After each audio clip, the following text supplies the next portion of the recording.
This story will make your blood pressure raise every single time you get a knock at the door from now on. This is terrifying stuff. This is the most Orwellian overreach of police powers that I have seen to date. We have had a grandma have the police come knocking at her door because of her Facebook post. Now, you might be thinking, sounds scary, but we've heard it all before, Chloe. We saw people over the summer with the riots being arrested and often imprisoned for Facebook posts. Why is this story different? Well, I'll tell you what's different about this one.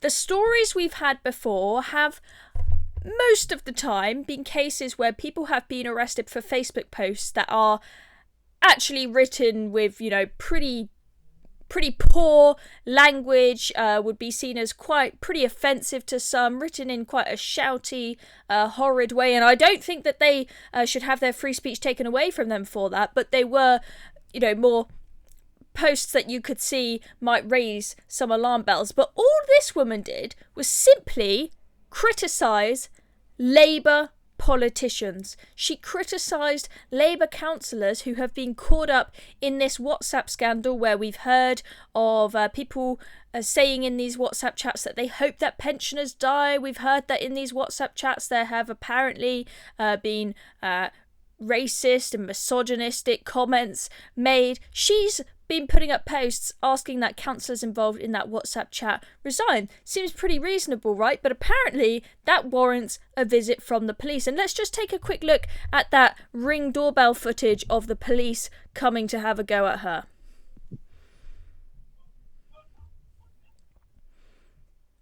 It's not very clear, but we can get the gist.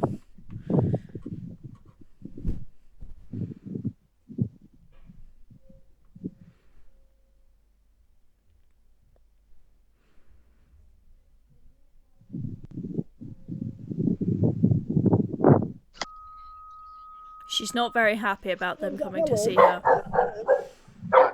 Hello?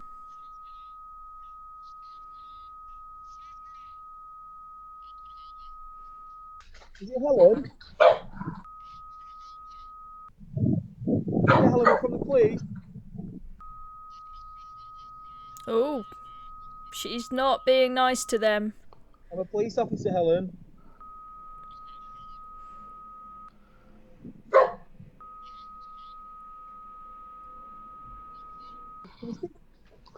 To you.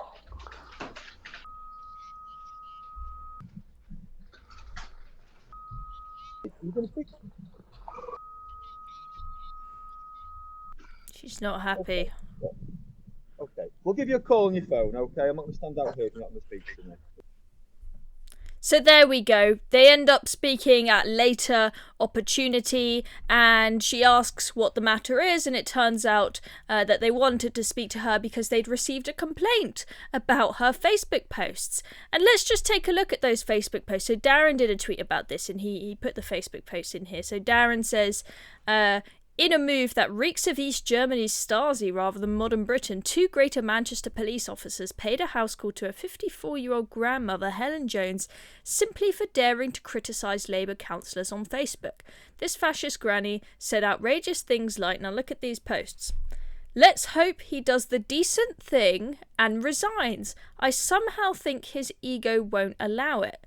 Not looking good for Councillor Sedgwick," which she posted alongside screenshots of the WhatsApp messages that were leaked. And this is why I say that this is the most Orwellian overuse of police power that I have seen so far. Now, she may not have been arrested and thrown behind bars, but for me, the fact that the police would even consider taking any action on someone who posted those messages there is beyond me. I'll be honest, I saw that video of the Ring doorbell footage before I actually saw what her Facebook posts were, and I thought, God, this woman seems like a nasty piece of work. Maybe she seems a little bit rude.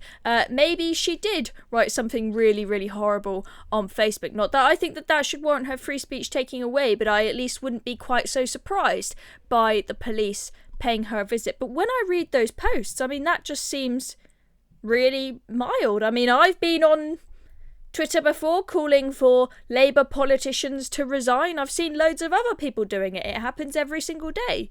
But for some reason, this woman has received a visit from the police. And I know what the police will say. The police will say that they are masters in de-escalation, and then that it is something that the police in the UK are good at, but I do not think that is the right thing to do when it comes to free speech. So what they will do is, if there's, for example, if two people are getting in an argument outside of a pub, let's say, the police, rather than say leave them be, they can have an argument, they're free to do that, we'll stand back, and only if fisticuffs come out we'll step in. The police might go in and just have a conversation. They're not going to arrest them, they're not going to say you're under arrest or you've broken any laws, but they might just have a conversation to try and just calm things down a bit and de-escalate the situation before it gets any worse, right? So you've got to ask yourself here, why did this situation need de-escalating? So they said that they were just coming not to arrest her, she hadn't broken any laws, but to give her some advice, and that they had received a complaint. So they probably thought, oh look, this is a woman who is upset about the counsellor, and we need to calm her down before it gets any worse. So before her posts get any worse and any shoutier and any meaner, or before she ends up, getting in a fight on the streets with one of these counsellors, I'm sorry, but I highly, highly doubt that was going to happen. Even if she did get shoutier with her Facebook posts, I do not think that it would lead to a situation where police need to get involved. People say horrible things about me on the internet all the time, but I don't call up the police and make a complaint. If someone goes so far as to, start issuing scary death threats to me, where I genuinely feel like they are inciting violence against me and that my safety is now, compromised, then yes, you can contact the police. But just because someone's saying hurty words about you, I'm sorry, it does not warrant a call to the police. And the thing is, right, and I want to bring up this speech from the Free Speech Union, the thing is that they might just say, oh, you're not under arrest, we're just coming to have a chat about it. But the reality is, just them coming to have a chat on it, just them scaring you by knocking on the door, is enough to terrify you. Okay, I'll be honest, in the few times in my life where a police officer has spoken to me, even if it's about absolutely nothing, when they first come up to you and they come to speak to you, I'll be honest, I feel nervous. Because I think, oh my gosh, what am I in trouble for? And it really makes me very, very anxious. And I'm sure that most other people in the country will think the same, because you always think the worst. If a police officer comes and knocks at your door, you think, oh my God, am I under arrest? Am I going to prison? What have I done? And, it's usually then nothing that serious, but it scares you, right? And if you have a police officer knock at your door because of a Facebook post, you will be scared to post on Facebook again. And that is exactly what Helen Jones, this grandmother, has now said. She said that the knock on the door was enough to make her too scared to write any more Facebooks now. So she has essentially been censored. She's now self-censoring as a consequence of the fear that the police have instilled in her. And that terrifies me.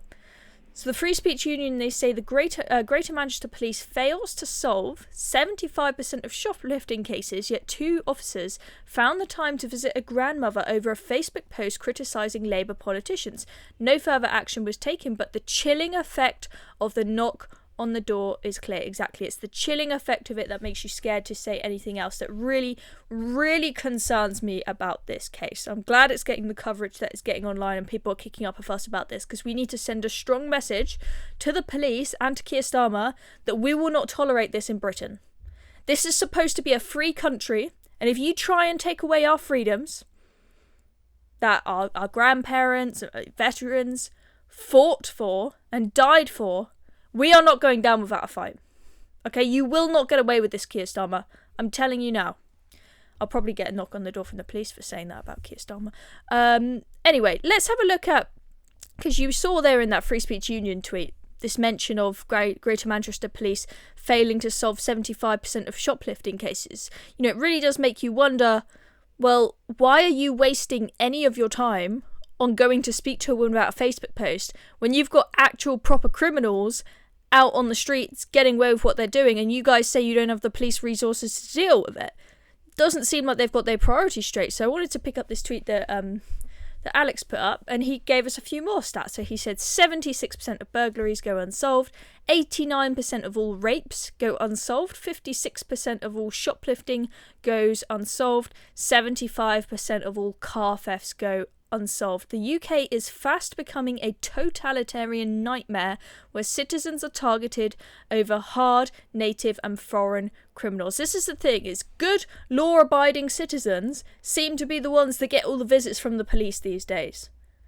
People who actually commit horrific crimes and just take and take and take from whoever they want. They go into whatever shop, they steal whatever they want, and they just walk out and the police do nothing about it. People who rape little girls, for God's sake, they never get kicked out the country, rarely ever face justice, right? People who do horrific things get away with it. But you write a Facebook post and the police are right at your door. Even if you haven't even broken the law, they still want to come and bother you about it. This is messed up. And similarly, Patrick Christie's tweeted this, which, is very funny, but it's actually quite true. He says, if you get stabbed, raped, burgled or assaulted and want the police to investigate it, just say you're a Labour councillor and someone's posted something you don't like on Facebook and they'll put on a whole team on the case. I mean, that pretty much just sums up the police's priorities at the moment. It's a pretty sad state of affairs. I am worried for the state of Britain. We have to keep on fighting. We will keep fighting. Even if it means that I get arrested for a Facebook post, I am not going to censor myself because I'm terrified of these fort police. Listen, guys, we've got safety in numbers, so you keep doing what you're doing. You keep criticising Labour online if that's what you want to do, because they cannot come for every single one of us. And I'm hoping we're going to have Donald Trump meeting with Keir Starmer shortly, and everyone's talking about Ukraine. But another thing that I think Trump might bring up in those negotiations is free speech, because we are hearing all these rumours of Trump potentially putting tariffs on the UK if they refuse to sort out the free speech situation in this country. So I'm praying, I'm saying, Trump, please save us. Please save us from this Orwellian nightmare. Please put Keir Starmer into a corner. Use your good negotiating skills and force him to give us our free speech back, because we are begging for it. As I said to you earlier, guys, once it's gone, it's gone. Okay, we cannot let the situation get any worse than this, else we will never get back to normal and be able to speak our minds again. This is serious stuff. Okay, we cannot go down without a fight. Anyway, I'm Chloe Dobbs. Thank you very much for watching. Press the subscribe button below to help our fight against this Orwellian nightmare that we are living in. See you next time.